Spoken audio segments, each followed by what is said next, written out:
கர்த்தருடைய வசனங்களுக்காக காத்திருக்கும் வேத ஆராய்ச்சி நேயர்களை இயேசு கிறிஸ்துவின் இனிய நாமத்தினாலே வாழ்த்துகிறோம். கடந்த நிகழ்ச்சியிலே நாம் 60ஆம் சங்கீதம் முதல் 62ஆம் சங்கீதம் வரை கற்றுக்கொண்டோம். அந்த பாடத்திலே தாவீது சொந்த மகனால் வீட்டை விட்டு துரத்தப்பட்டவராக முகத்தை மூடிக்கொண்டு அழுது கொண்டு அவர் சென்றாலும் உள்ளத்தின் ஆழத்திலே தேவன் மீது உறுதியான நம்பிக்கை கொண்டவராக இருந்தார் என்று கற்றுக்கொண்டோம். மேலும் தாவீது தேவனை மட்டும் நம்பி இருளிலேயும் நடக்க அவர் துணிந்தார். அவருடைய விசுவாசம் அத்தனை பெரியது என்றும் கற்றுக்கொண்டோம். இன்று நாம் 63ஆம் சங்கீதம் முதல் 67ஆம் சங்கீதம் வரை கற்றுக்கொள்ள இருக்கிறோம். இந்த பாடத்திலே இன்று உங்களால் தேவனே என் சிருஷ்டிகர், தேவனே என் மீட்பர், தேவனே என் இரட்சகர் என்று உங்களால் சொல்ல முடியுமா? கர்த்தரை குறித்த தாகம், ஒரு வாஞ்சை உங்களுக்கு உண்டா? கர்த்தர் மேல் உங்களுக்கு ஒரு அன்பு உண்டா? அல்லது அவரை ஒரு பாரமாக எண்ணுகிறீர்களா? ஆழமாக கற்றுக்கொள்ள தொடர்ந்து எங்களுடன் இணைந்திருங்கள். பிரியமான வேதாராய்ச்சியர்களே, இன்று நாம் 63 முதல் 67ஆம் சங்கீதம் வரை சிந்திக்கப் போகிறோம். 63வது சங்கீதமும் தாவீது எழுதிய ஒரு சங்கீதம். இது ஒரு விசேஷித்த சங்கீதம். எல்லா விதமான காயங்களுக்கும் மேலே ஊற்றக்கூடிய ஒரு மருந்து. திருச்சபைக்கு இது ஒரு அற்புதமான சங்கீதம். ஜீவ தண்ணீரின் மேலே உள்ள தாகத்தை குறித்து இது பேசுகிறது. கிறிஸ்தோஸ்தம் என்னும் ஆதி திருச்சபையின் தலைவர்களிலே ஒருவர் சொல்லும் பொழுது, ஒவ்வொரு நாளும் திருச்சபையாக இதை பாட வேண்டும் என்று கூறியிருக்கிறார். காலை ஆராதனை நேரத்திலே இந்த சங்கீதத்தோடு அந்நாட்களிலே ஆராதனைகள் ஆரம்பமாயிற்று. சங்கீதம் 63 முதல் 2 வசனங்கள். தேவனே, நீர் என்னுடைய தேவன், அதிகாலமே உம்மை தேடுகிறேன். வறண்டதும் விடாய்த்ததும் தண்ணீரற்றதுமான நிலத்திலே என் ஆத்துமா உம்மேல் தாகமாயிருக்கிறது, என் மாம்சமானது உம்மை வாஞ்சிக்கிறது. இப்படியே பரிசுத்த ஸ்தலத்தில் உம்மை பார்க்க ஆசையாயிருந்து உமது வல்லமையையும் உமது மகிமையையும் கண்டேன். இதுவும் ஒரு விசுவாச அறிக்கை என்று கூறலாம். தேவனே சிருஷ்டிகர், தேவனே மீட்பர், அவரே என்னுடைய பிதா. அவரைத்தான் தாவீது வாஞ்சித்து தேடுகிறார். தாகமாயிருப்பது என்றால் என்ன என்பது தாவீதிற்கு தெரியும். சவக்கடலின் அருகிலே, குகைகளிலே, வெயில் காலங்களிலே அவர் தாகத்தோடு இருந்த நாட்கள் உண்டு. அருமையானவர்களே, கர்த்தரை குறித்த ஒரு தாகம், ஒரு வாஞ்சை நமக்கு உண்டாயிருக்கிறதா? அவர் மேல் நமக்கு ஒரு அன்பு உண்டா? அல்லது கர்த்தர் என்றாலே ஒரு பாரமாய் எண்ணுகிறீர்களா? சங்கீதம் 63 4-5 வசனங்கள். என் ஜீவனுள்ள மட்டும் நான் உம்மை துதித்து உமது நாமத்தை சொல்லி கையெடுப்பேன். நிணத்தையும் கொழுப்பையும் உண்டது போல என் ஆத்மா திருப்தியாகும். என் வாய் ஆனந்த களிப்புள்ள உதடுகளால் உம்மை போற்றும். இங்கே தாவீது கூறுவது என்ன? சிறந்த ஒரு உணவை உட்கொள்வதை விட தேவனோடு ஐக்கியம் கொள்வதே சிறந்ததென்கிறார். வசனங்கள் 6, 7. என் படுக்கையின் மேல் நான் உம்மை நினைக்கும் போது ராச்சாமங்களில் உம்மை தியானிக்கிறேன். நீர் எனக்கு துணையாயிருந்ததினால் உமது செட்டைகளின் நிழலிலே களி கூறுகிறேன். தாவீது கர்த்தரை குறித்து சிந்தித்து பார்த்தார். அவரை தியானம் பண்ணினார். நித்திரை வராத நேரத்தில் எல்லாம் நித்தியமான கர்த்தரை குறித்தே சிந்திப்பது மிகவும் சிறந்தது. நித்திரை வராமல் இருக்கும் பொழுது நீங்கள் இப்படி செய்யலாம், அப்படி செய்யலாம், அதை யோசிக்கலாம், இதை யோசிக்கலாம் என்று பலர் பல விதமாக யோசனை கொடுக்கலாம். ஆனால் தாவீது நமக்கு கொடுக்கிற ஆலோசனை என்ன? நம்முடைய வல்லமை நிறைந்த அண்ட சராசரங்களை படைத்த அன்பும் கிருபையும் உள்ள கர்த்தரை தியானிப்பதுவே இனிமையானது என்று சொல்லுகிறார். சங்கீதம் 63, 8. என் ஆத்துமா உம்மை தொடர்ந்து பற்றி கொண்டிருக்கிறது, உமது வலதுகரம் என்னை தாங்குகிறது. பிரியமானவர்களே, நம்முடைய ஆத்மாவும் எப்பொழுதும் கர்த்தரையே தொடர்ந்து பற்றி கொண்டிருக்க வேண்டும். அவரோடு நமக்குள்ள தொடர்பு அனுதினமும் ஜீவனுள்ளதாக இருக்கும் பொழுது ஆண்டுடைய வலதுகரம் நம்மை தாங்குவதை நாமும் அனுபவிக்க முடியும்.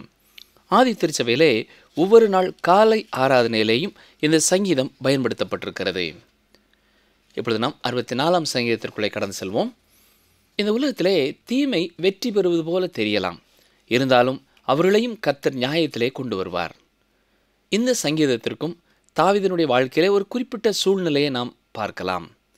இதுதான் என்று உறுதியாக நாம் சொல்ல முடியாவிட்டாலும் எதிர்காலத்திலே மகா உபத்திரவ காலத்தில் மிஞ்சி இருக்கும் இஸ்ரவேலருக்கு இது மிகவும் அருமையான ஒரு சங்கீதமாக இருக்கிறது. இதை நான் சொன்ன உடனே இஸ்ரவேல் மக்களுக்கு மகா உபத்திரவ காலத்திலே பயன்படுத்தக்கூடிய அநேக சங்கீதங்கள் இருக்கிறதே என்று நீங்கள் சிந்திக்கலாம். ஆம், உண்மைதான். ஒவ்வொரு சங்கீதமும் அந்நாட்களிலே அவர்களுக்கு மிகவும் தேவையானதே. இன்று வாழும் நமக்கும் இந்த சங்கீதம் மிகவும் அருமையான ஒரு சங்கீதம். பாருங்கள், சங்கீதம் 64 முதல் 2 வசனங்கள். தேவனே, என் விண்ணப்பத்தில் என் சத்தத்தை கேட்டருளும். சத்துருவால் வரும் பயத்தை நீக்கி என் பிராணனை காத்தருளும். துன்மார்க்கர் செய்யும் இரகசிய ஆலோசனைக்கும் அக்கிரமக்காரருடைய கலகத்துக்கும் என்னை விலக்கி மறைத்தருளும். மீண்டுமாக இங்கே கர்த்தர் தன்னை மறைத்து கொள்ள வேண்டும் என்று தாவீது ஜெபிக்கிறார். இப்படிப்பட்ட ஜெபத்தை தாவீது அடிக்கடி செய்வதை நீங்கள் கவனிக்கலாம். அது ஒன்றே தாவீதின் அடைக்கலம். அவருடைய அடைக்கலம் ஜெபம். மகா உபத்திரவ காலத்திலேயும் இஸ்ரவேல் ஜனங்கள் வாழ்க்கையிலேயும் ஜெபம் ஒன்றே அவர்களுக்கு அடைக்கலமாயிருக்கும்.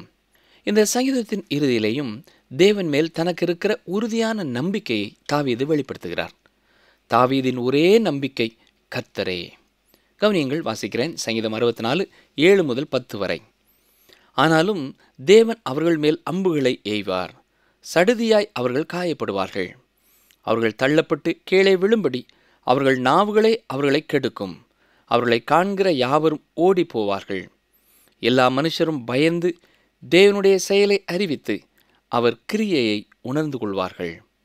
நீதிமான் கர்த்தருக்குள் மகிழ்ந்து அவரே நம்புவான். செம்மையான இருதயம் உள்ளவர்கள் யாவரும் மேன்மை பாராட்டுவார்கள். உலகத்தின் எந்த பக்கத்தை நீங்கள் திரும்பி பார்த்தாலும் எந்த மனிதனும் இந்த உலகத்தில் யார் மேலும் தனது நம்பிக்கையை வைக்க முடியாது. விஞ்ஞானத்தின் மேலே நம்பிக்கையை வைக்க முடியாது. கல்வியின் மேலே நம்பிக்கையை வைக்க முடியாது. எல்லாமே மனிதனை தோல்விக்கே கொண்டு செல்லும் என்பதை உணர்ந்து கொள்ள முடியும்.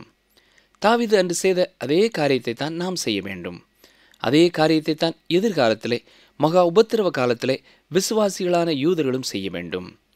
நம்மை சுற்றி ஆதரவிற்காக, அடைக்கலத்திற்காக யாரையும் தேடாமல் எல்லா நேரங்களிலேயும் மேலே நோக்கி பார்த்து, ஆண்டவரே நீரே என் நம்பிக்கை, ஆண்டவரே நீரே என் அடைக்கலம், ஆண்டவரே நீரே என் கன்மலை என்று ஒவ்வொரு நாளும் அறிக்கையிடுவோமா?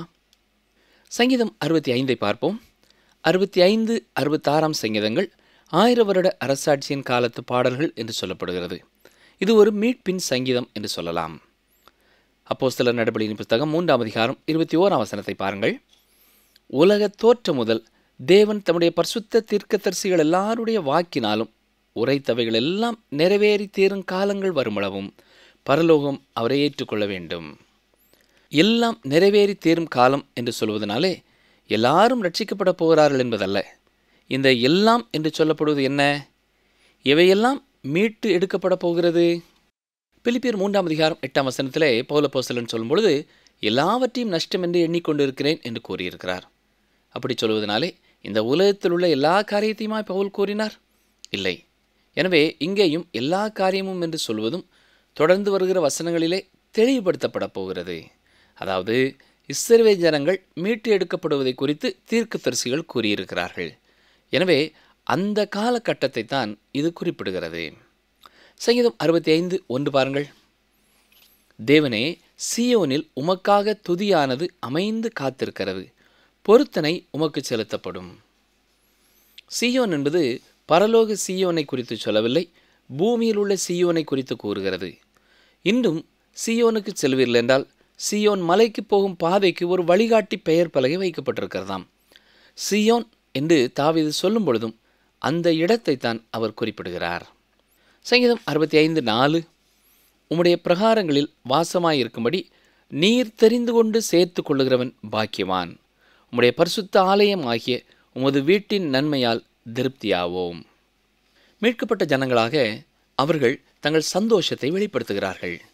கவனியுங்கள், சங்கீதம் 65:9 முதல் 13 வரை வாசிக்கிறேன். தேவரீர் பூமியை விசாரித்து அதற்கு நீர் பாய்ச்சுகிறீர். தண்ணீர் நிறைந்த தேவ நதியினால் அதை மிகவும் செழிப்பாக்குகிறீர்.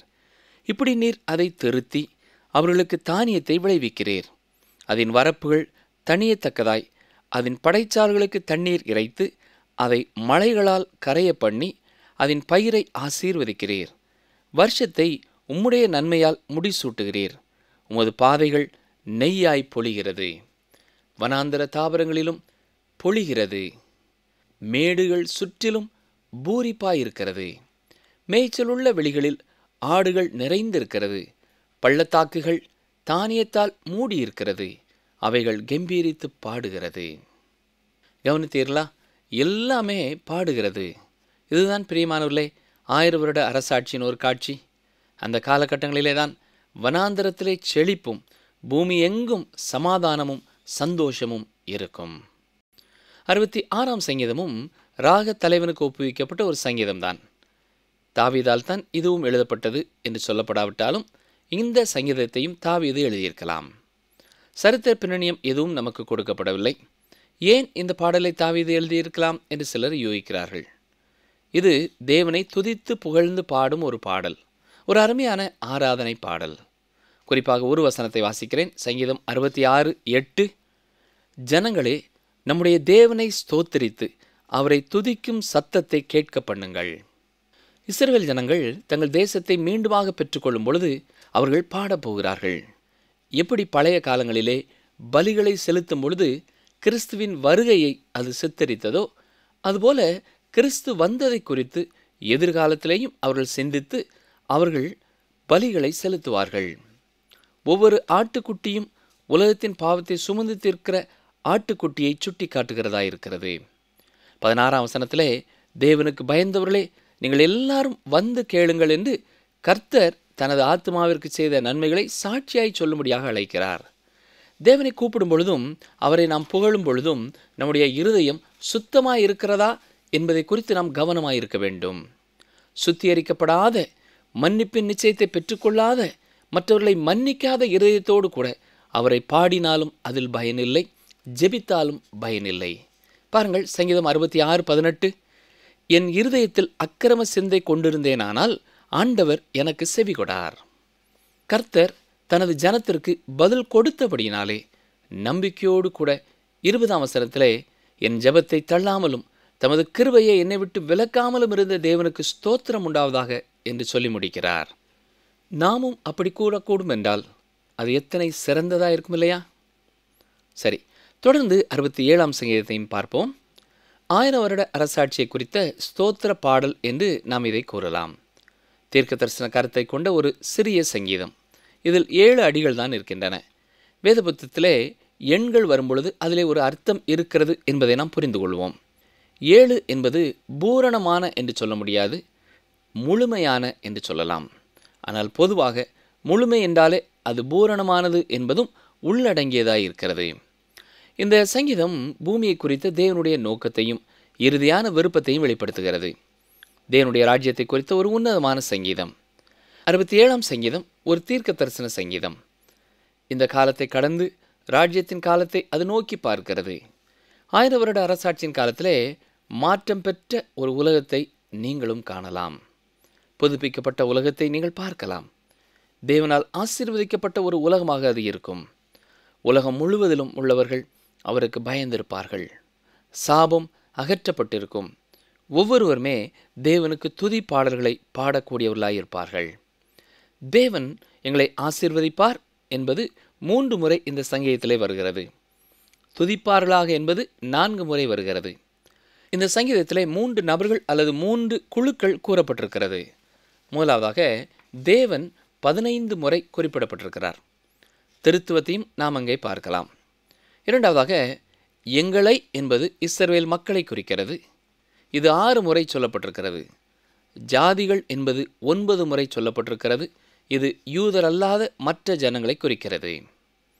சங்கீதம் 67 முதல் 2 வசனங்களை பாருங்கள்.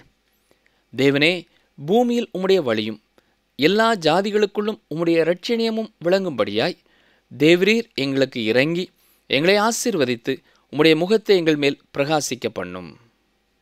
இந்த வசனம் திருத்துவத்தை குறித்து கூறுகிறது. வனாந்தர பிரயாணத்திற்கு இஸ்ரவேல் மக்கள் ஆயத்தமான பொழுது ஒரு திருத்துவ ஆசீர்வாதத்தை தேவன் இவர்களுக்கு கொடுத்தார். இதை எண்ணாமும் 6ஆம் அதிகாரம் 24 முதல் 26 வசனங்களிலே பார்க்கலாம். கவனியங்கள், வாசிக்கிறேன். எண்ணாமும் 6, 24 முதல் 26 வரை. கர்த்தர் உன்னை ஆசீர்வதித்து உன்னை காக்க கடவர். கர்த்தர் தம்முடைய முகத்தை உன்மேல் பிரகாசிக்க பண்ணி உன்மேல் கிருபையாயிருக்க கடவர். கர்த்தர் தம்முடைய முகத்தை உன்மேல் பிரசன்னமாக்கி உனக்கு சமாதானம் கட்டளையிட கடவர் என்பதே. ஏற்கனவே நான் பார்த்தது போல இஸ்ரவேலிலே சில ஆசிரியர்கள் தேவனுடைய முகம் என்பதை மேசியா என்று புரிந்து கொண்டார்கள். அவர்தான் தேவனுடைய குமாரனாய் இயேசு கிறிஸ்து, நம்முடைய இரட்சகர். எனவே திருத்துவ தேவனின் ஆசீர்வாதத்தை இங்கே பார்க்கிறோம். பிதாவாகிய தேவன், குமாரனாகிய தேவன், பரிசுத்த ஆவியானவராகிய தேவன். இந்த ஆசீர்வாதத்தின் முடிவுரையை எண்ணாமம் 6:27 வாசிக்கிறோம். கவனியுங்கள். எண்ணாமம் 6:27.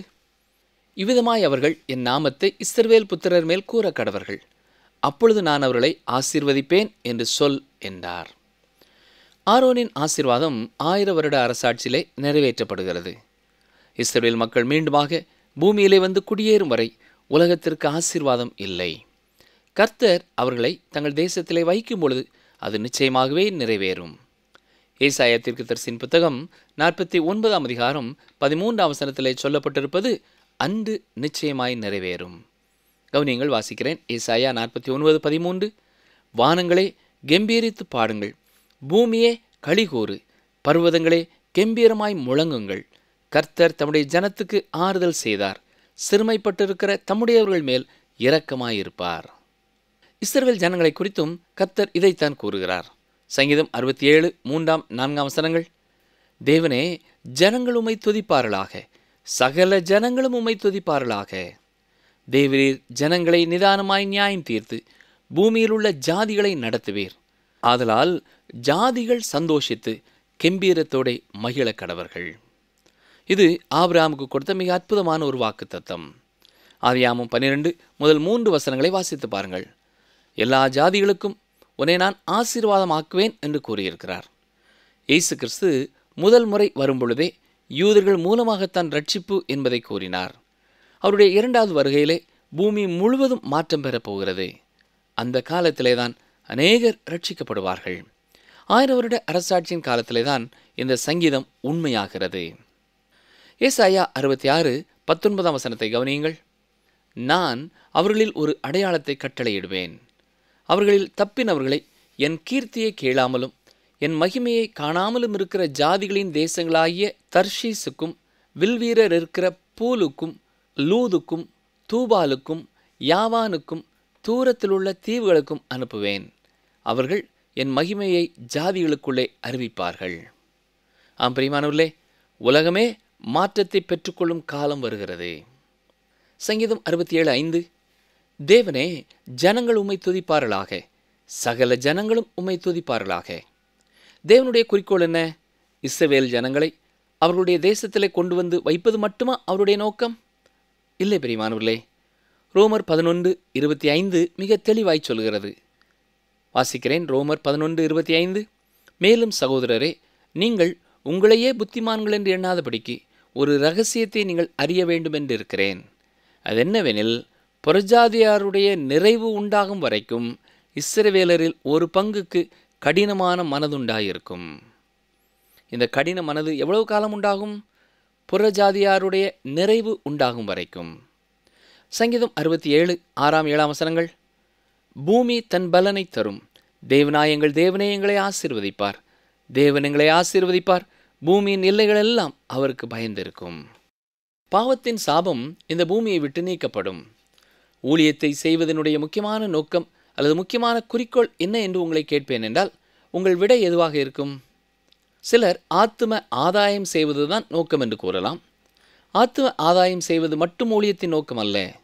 ஊழியத்தின் விளைவாக ஆத்துமாக்கள் ரட்சிக்கப்பட வேண்டும், உண்மைதான். ஆனால் அது பிரதானமான குறிக்கோள் அல்ல.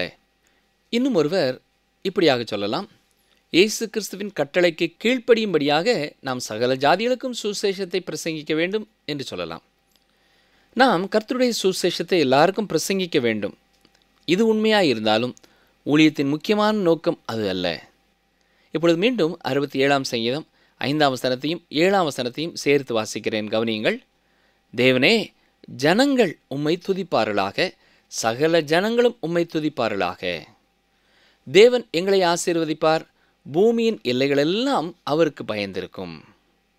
இப்பொழுது புரிகிறதா? எல்லா ஜனங்களும், சகல ஜனங்களும் அவரை துதிக்க வேண்டும். எனவே சுவிசேஷ ஊழியத்தின் முக்கியமான நோக்கம் தேவனுடைய நாமம் மகிமையடைய வேண்டும் என்பதுதான்.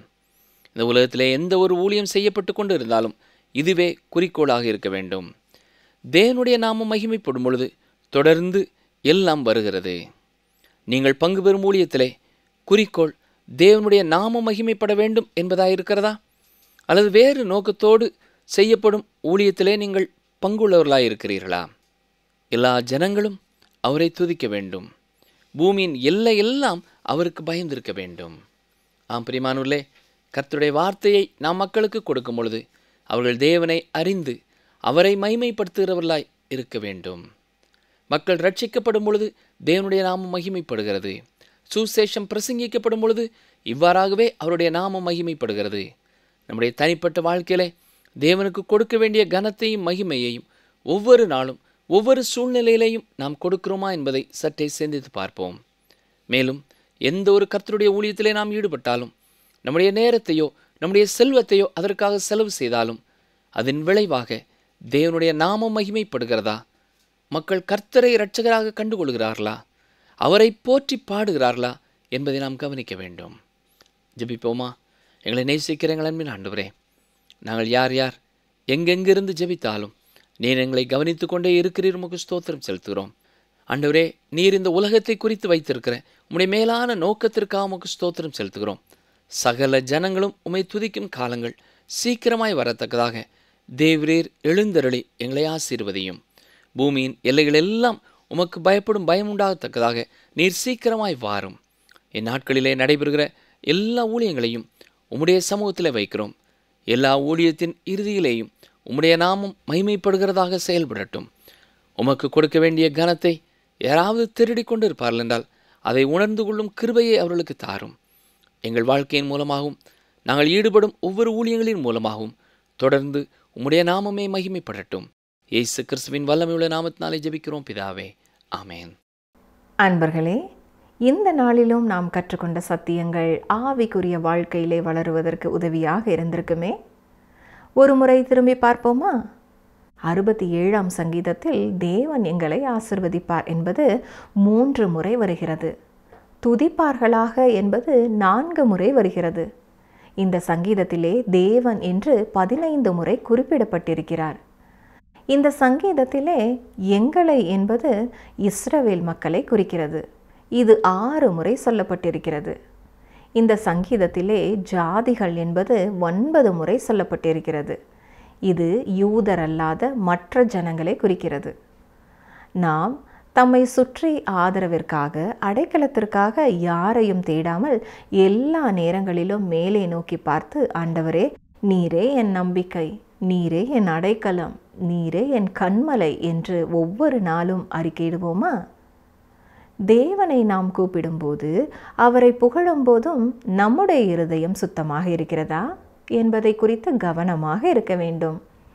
சுத்திகரிக்கப்படாத மன்னிப்பின் நிச்சயத்தை பெற்றுக்கொள்ளாத, மற்றவர்களை மன்னிக்காத இருதயத்தோடு கூட அவரை பாடினாலும் அதில் பயனில்லை, ஜெபித்தாலும் பயனில்லை. மீண்டும் அடுத்த நிகழ்ச்சியில் சந்திப்போம். கர்த்தர் உங்களை ஆசீர்வதிப்பாராக. மனத்தாழ்மையுள்ளவனோ கனமடைவான். நீதிமொழிகள் 29:23 பின்பாகம்.